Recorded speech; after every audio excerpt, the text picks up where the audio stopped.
Nani ekhaya lamaphupho. Namhlanje sizokhuluma ngelinye-ke lamaphupho enilibuze kuma-comment. Ukuphupha isikole, ukuphupha ngesikolo sesikoleni noma ngabe wenza ini. Uma unombuzo uyakwazi ukuthatha inamba lapha usibhalele izincwadi zamaphupho sezikhona 400 rand. Ikhona nensipho yobulongo iyasiza ukugeza idlozi, ukuvula okuvaliwe, iy'nhlahla, ukuthandeka, imisebenzi, ey'ntweni ey'ningi iyasiza. I-100 rand. Bese siba ne-turmeric soap esiza kwi-skin nayo i-150. Kanti-ke namhlanje sikhuluma ngokuphupha isikole. Ngabe-ke khona-ke kubika ukuthini? Lokho esizokucacisa. Ukuphupha ngesikole noma ukuphupha usesikoleni noma ukuphupha ufundiswa, ngabe use-primary, ngabe use-high school, ngabe use-varsity. Lokho kubika ukuthini?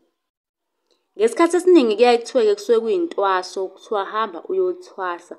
Noma kusho ukuthi kusamele uqhubeke nokufunda empilweni yakho ukuze uphumelele. Ngoba kuyenzeka abanye thola umuntu uyayivilaphela nje kanti impumelelo yakhe vele ilele lapha ekufundweni. Ngoba kunabantu vele impumelelo engaleli ekufundweni. Uthole ukuthi umuntu nje unesiphiwo sakhe, hlampe nje uyikhandela izindlu nje isiphiwo sakhe, yabo.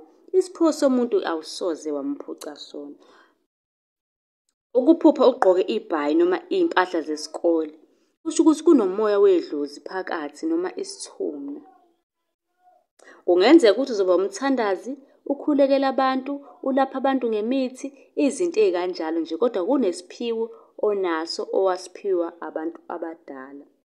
Kwesinye isikhathi-ke kuyenzeka uphuphe usesikoleni uthole iriphothi, ubone ama-results amahle, ujabula nje ukhombisa abantu noma ungithi ukhombisa ekhayini.